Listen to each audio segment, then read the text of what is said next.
JJ here from 22 Explosive Hits. Just wanted to share something in my collection with you guys. It's kind of music and movie related. This is the Grateful Dead's All the Years Combined DVD collection. It is a collection of all their DVDs and live and all their movies. It's a really cool DVD set that I have. Just kind of wanted to share it. Highly recommend it if you're at all a deadhead like myself. It's great to check out. It contains all their stuff. It comes with a cool book that has really cool pictures of. There's a cool picture of Mickey with his Celtics thing on. I saw the Grateful Dead at Alpine Valley back in 1988, 89. I'll get to that in a minute because there is actually a show from Alpine on here in this set. The first one that I'm going to show is a July 4th concert from 1989 called Truckin' Off to Buffalo. This one has some really good stuff on it, like Greatest Story Ever Told, Touch of Grey, Playing in the Band, Not Fade Away it ends with. This was at Rich Stadium in Orchard Park, New York, July 4th, 1989. There was also a CD that matched this as well. It's a really cool movie. The next one is one of their View from the Vaults. These View from the Vaults are cool. It's a straight up concert based on the video screens that were at the shows itself. It's just unedited, shown exactly that way with all the psychedelic videos and everything that they put out there. It's so cool. This first one I have is from Oakland Stadium, July 4th, 1987. It's a complete show from end to end. It's really cool. They also have a CD that accompanies these as well. This was from Oakland, California, July 24th, 87, and Anaheim, California, July 26th, 1987. It's a really good DVD. I do recommend it. The next one is their famous Ticket to New Year's. This was a cable access show that they did. They have a really cool break in the show where they actually kind of do Jerry does like a cooking thing, and they actually like talk and interview like people that actually give them questions and Q&A that were there. This is their New Year's Eve special. This is a really good DVD that's out there. This is from the Oakland Coliseum in 1987. It's also a concert, but this was a pay-per-view special that they did on cable back in the 80s. Really good. Recommend this one. Another part of this set is View from the Vault 3. This is from the Shoreline Amphitheater. This one is from June 16th, 1990. This is at the Shoreline Amphitheater, Mountain View, California. Really good set list, and again with these View from the Vaults, they just aired the show exactly how it is on the video screens. Think how awesome that is. I mean, that they release it unedited. It's not compiled. They don't put it together like. I mean, I have Billy Joel's Live from Yankee Stadium. It's an edited movie almost. This is just straight up from those video screens that you saw up there, and they just hit play and record, and you get to watch it exactly what the fans saw on the screens themselves. It is so cool, and you really.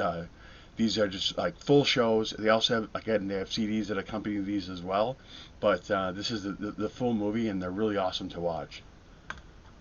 And then here's View from the Vault 2. This one from June 14th, 1991. And in this particular show, Bruce Hornsby actually plays with them, and they added in like a baby grand piano sound, and it was a really cool replacement that they came up with. Because their keyboardist had passed away due to an overdose, so they actually put in Bruce Hornsby, and he was a great fit for the band. What I find cool about the Grateful Dead is like they've had Bruce Hornsby, and now they have John Mayer performing with Bob Weir as well. They only play Dead stuff. They don't play their stuff really, like, so he doesn't break out in That's the Way It Is or something like that. No, he wants to be a part of the Dead. He wants to be a part of the band, a part of the sound, and I think that's just awesome how they put all that together. They did, and what's really got the Grateful Dead is they just blend from one song to the next. Their set lists are always different, so you saw one show in one town, it could be a different set list than a show you saw in another town. So that's why it was always cool when they came to town. When I got tickets, I would get tickets for like a show in Milwaukee, then a show in Joliet, Illinois, then I would get tickets for a show maybe up in Green Bay, because every set list was different and every show was different. And even that one tour they did back in a while back, it was like 2003, I want to say, or something like that. They actually had guests that would perform ahead of time. So here in Milwaukee, it was Willie Nelson open for them, but in Joliet, Illinois, it was Bob Dylan. So you actually even got a different opening act as well. It was really cool. Here is the Grateful Dead movie. It's also in this set. Great film, really well put together. It's a lot of fun if you really like the Grateful Dead. This has all the bonus extras and everything that came with it. Another really fun one is Winterland. There's actually a break where they actually have to, like, some guy is like crawling up on top of the club they talk about, and he's like swinging from a rope or way up, and they actually had to take care of that during the Winterland show. It's really crazy. It's from December 31st, 1978. They have a really long, they have really cool CD audio accompaniment with this. This is the actual movie from Winterland. The other one in this set is Grateful Dead. This is their So Far from 1985. It's a short film, but it's really well put together. This one has only Uncle John's band playing in the band, Lady with a Fan, Space, Rhythm Devils, Throwing Stones, and Not Fade Away. Throwing Stones is probably one of my favorite songs. When Bob does that, I'm captivated when he does it. By the way, playing behind me is their Beat Club performance from 1972 in Germany. It's actually a really cool, psychedelic, awesome video that they put together with the band. This one is Dead Ahead from New York City, October 1980, and this one's really cool because Al Franken actually does kind of the opening for this one and kind of hosts it as well. It's a lot of fun. This one, they have a really cool set list.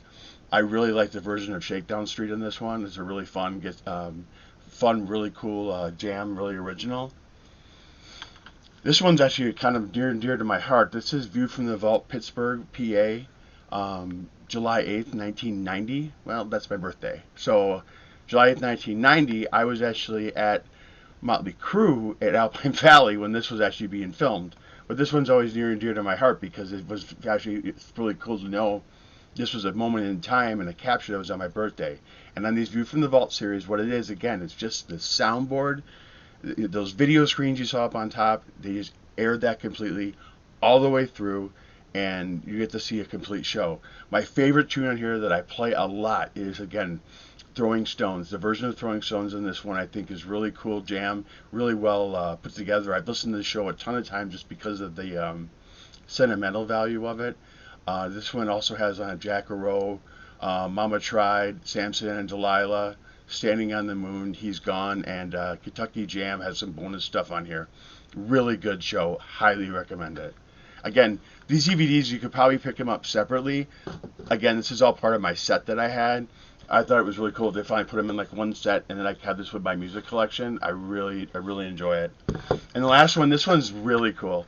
This one is Downhill from Here. This one's from July 17th, 1989.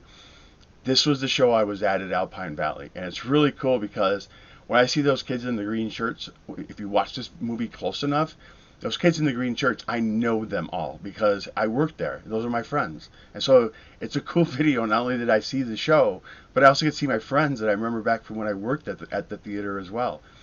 And it's a really cool, perfect... Brett Midland, this is like Brett Midland was actually part of this. I always thought Brett Midland was amazing. His voice was incredible. It's really sad what happened to him. I mean, it's cool that they switched over to Hornsby and Gerchow later from the Tubes, but I mean, Midland really added something to this band as well. And this one starts off with "Let the Good Times Roll." It's just awesome for me because I was there. I saw all that and the people jamming. The set, it was raining like crazy that weekend. Grateful Dead fans were playing in the mud.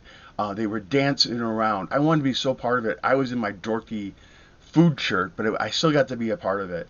I remember some of these deadheads didn't have a lot of money, and they would come up to our stand and they would feed off of jalapenos from the nachos that we were serving because they couldn't afford to get some food because they were just moving from show to show to show to show.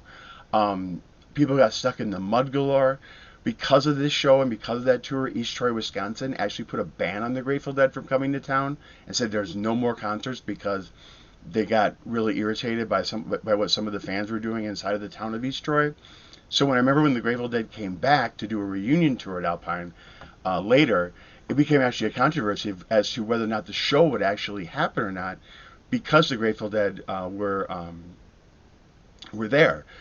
So I mean, this is just an awesome show. It's a capture in time for me. I remember being there.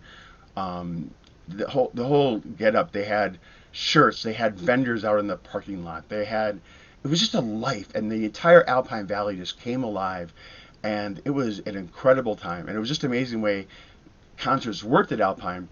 Was there to package that up, and then a week later it was New Kids on the Block or Debbie Gibson. I remember Debbie Gibson performed that time, and the kids in their little hats and stuff. I mean, just folded it up and it was done. But it was actually a really cool moment in time.